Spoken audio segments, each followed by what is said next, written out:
Programa Palavra Espírita.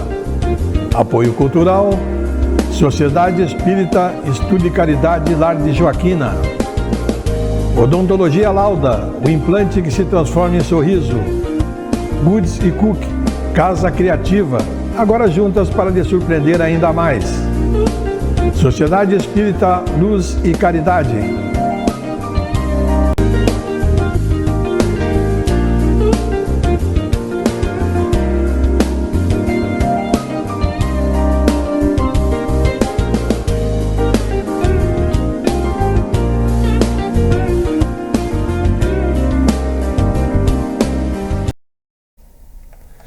Estamos iniciando pela TV Santa Maria, canal 19 da NET, mais um programa Palavra Espírita, agradecendo aos nossos apoiadores culturais, Sociedade Espírita Estudo e Caridade Lar de Joaquina, Odontologia Lauda, o implante que se transforma em sorriso, Goods e Cook, Casa Criativa, agora juntas para lhe surpreender ainda mais, e Sociedade Espírita Luz e Caridade, situada na rua João Schwetz, 181, no bairro Rossato, aqui em Santa Maria.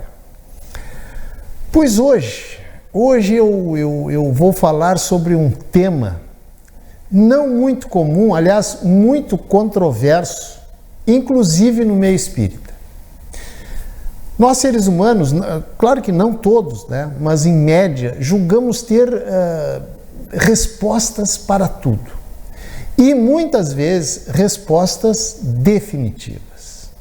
Não nos damos conta de que tudo na natureza vive em constante movimento, em constante mutação e em constante, por via de consequência, em constante evolução. Por isso que a resposta de hoje não necessariamente será a resposta de amanhã. Na medida em que a nossa realidade e a maneira como enxergamos as coisas mudam a cada nova descoberta. Se você parar para pensar, vai perceber que a única certeza desta vida é a incerteza, por uma simples razão, a de que nada é definitivo.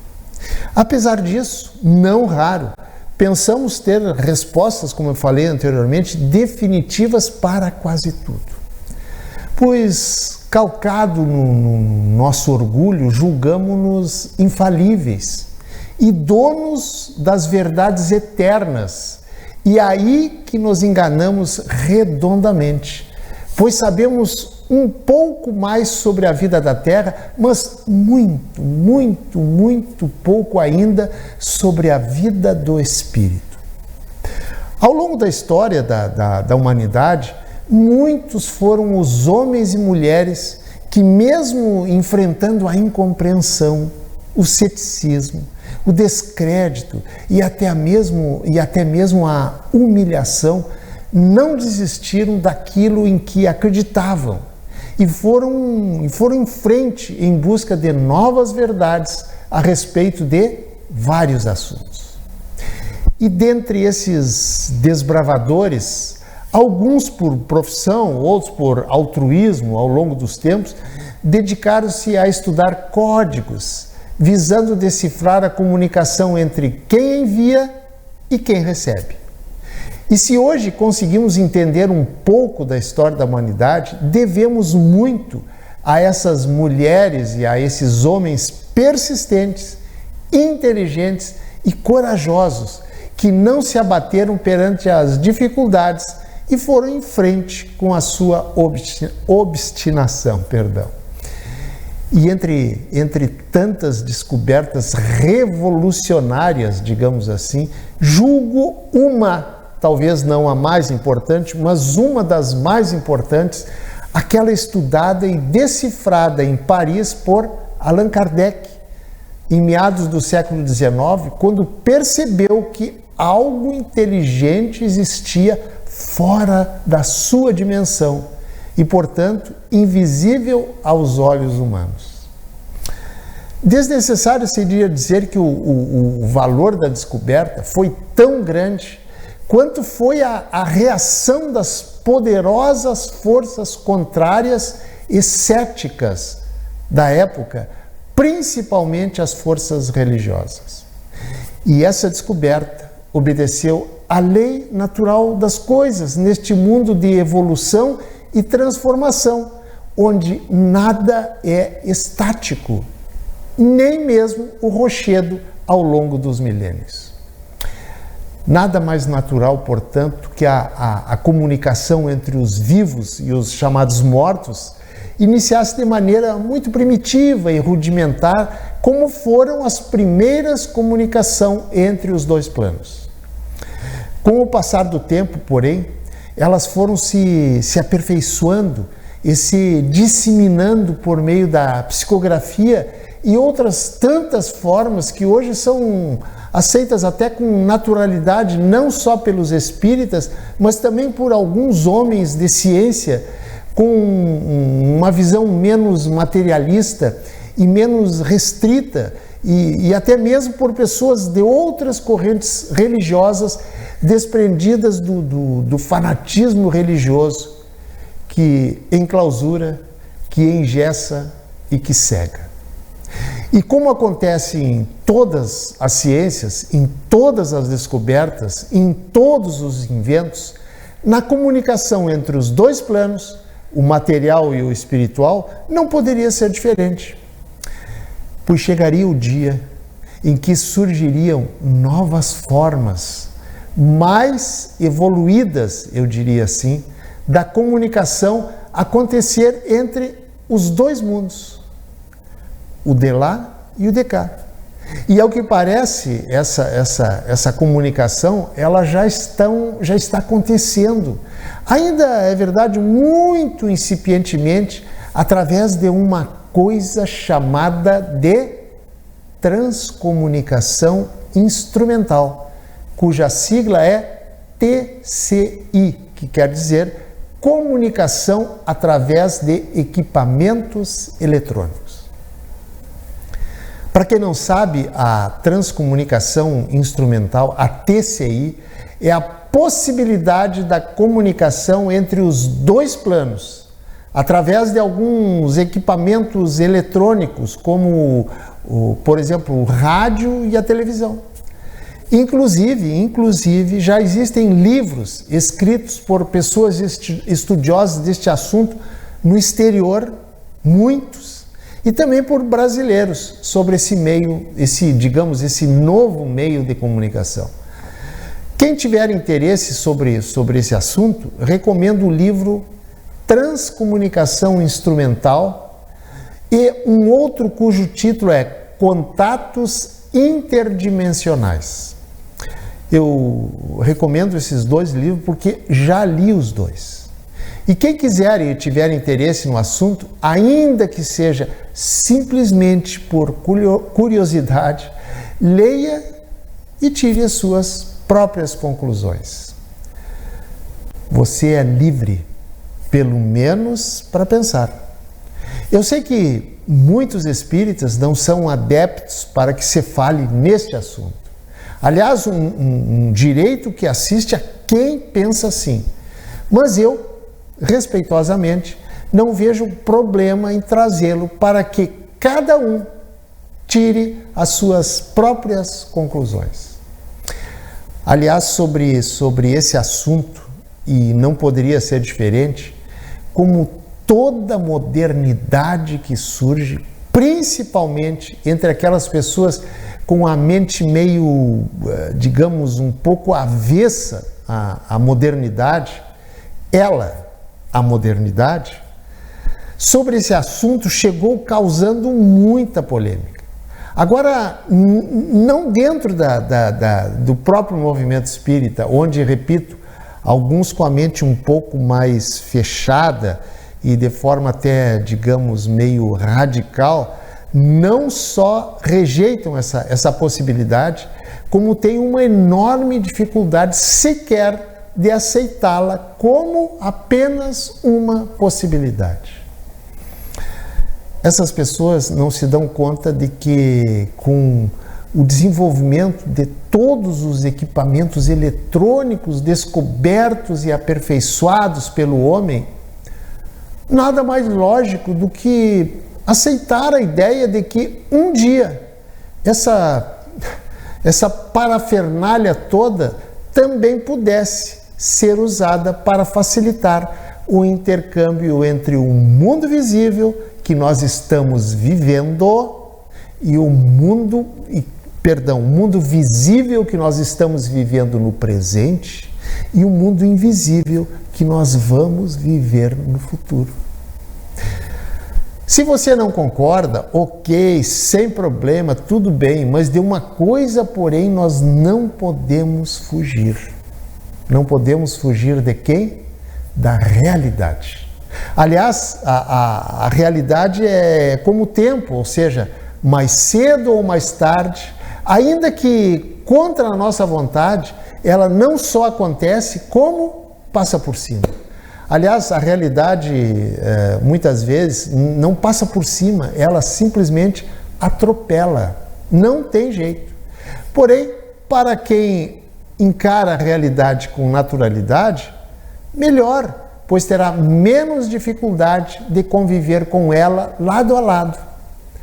Imagine você a propósito da evolução das coisas, ou melhor, de tudo o que existe, que o padre Landel de Moura, na verdade o verdadeiro inventor do rádio, lá em 1889, imaginaria que o seu invento, que transmitiu sem fio naquela época, a voz de um ponto a um outro ponto em uma distância de apenas 8 quilômetros, evoluiria para a comunicação via rádio, que hoje transmite a voz humana atravessando o mundo de norte a sul e de leste a oeste.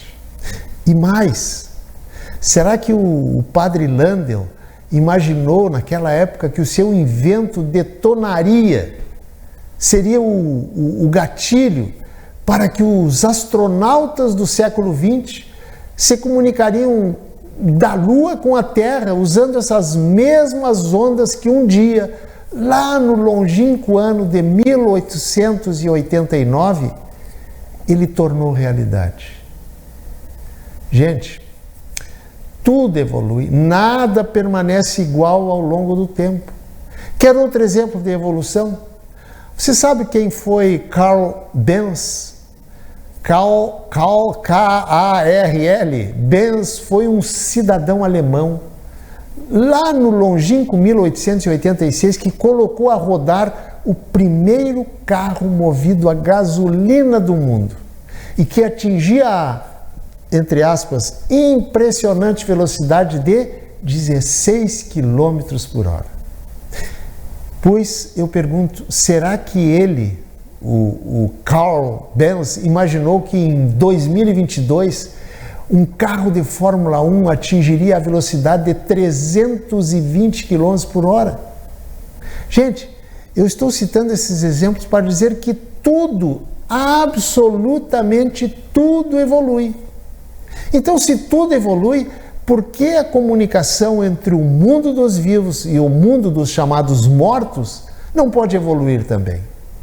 A propósito desse meio de comunicação que ainda digamos, embrionário, eu tenho apenas uma dúvida, aliás, uma grande dúvida, que é saber se a presença do médium será ou não necessária para que a comunicação aconteça.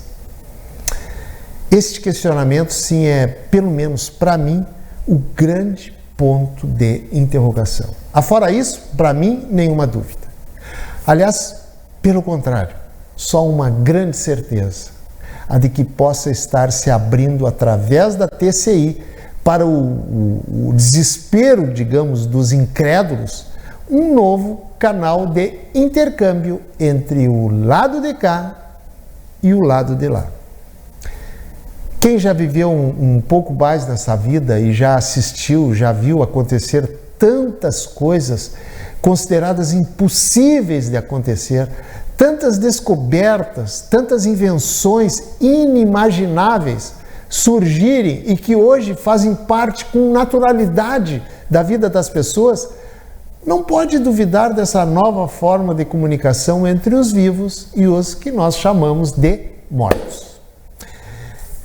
Embora esse assunto ainda seja muito incipiente e esteja vivendo recém os seus primeiros momentos de um possível novo meio de comunicação entre os encarnados e os desencarnados, não podemos perder de vista que toda a comunicação com o mundo espiritual deve ter sempre uma finalidade útil. E entre uma dessas finalidades está a possibilidade de provar de forma, como é que eu diria, de forma ainda mais contundente, até de forma definitiva e inconteste, que quem morre é tão somente o corpo físico, o corpo material. O corpo espiritual, este imortal, permanece vivo apenas que em uma outra dimensão. Por isso é que a transcomunicação instrumental, se um dia ela vier a ser um canal entre as duas dimensões, ela será prova inconteste daquilo que o Espiritismo defende desde o seu início, o de que a vida continua. A transcomunicação um dia virá? Não sei. Vai depender muito mais do pessoal, digamos assim, do lado de lá, do que o pessoal do lado de cá. Porém, se for da vontade deles e se eles acharem necessário esse meio de intercâmbio, acontecerá com certeza, independente de nós do lado de cá querermos ou não. E você acha possível ou impossível essa possibilidade da intercomunicação entre os dois mundos, o material e o espiritual, através de um aparelho de TV, por exemplo? Se você não acredita, tudo bem, é um direito seu e o seu modo de pensar deve ser respeitado antes de mais nada. Porém, como disse o grande poeta e dramaturgo inglês William Shakespeare, disse ele o seguinte, abre aspas, não creiais impossível o que apenas improvável pareça. Pense nisso. Muito obrigado, um abraço e até o nosso próximo encontro. Tchau. Programa Palavra Espírita. Apoio Cultural, Sociedade Espírita Estudo e Caridade Lar de Joaquina. Odontologia Lauda, o implante que se transforma em sorriso. Goods e Cook, Casa Criativa, agora juntas para lhe surpreender ainda mais. Sociedade Espírita Luz e Caridade.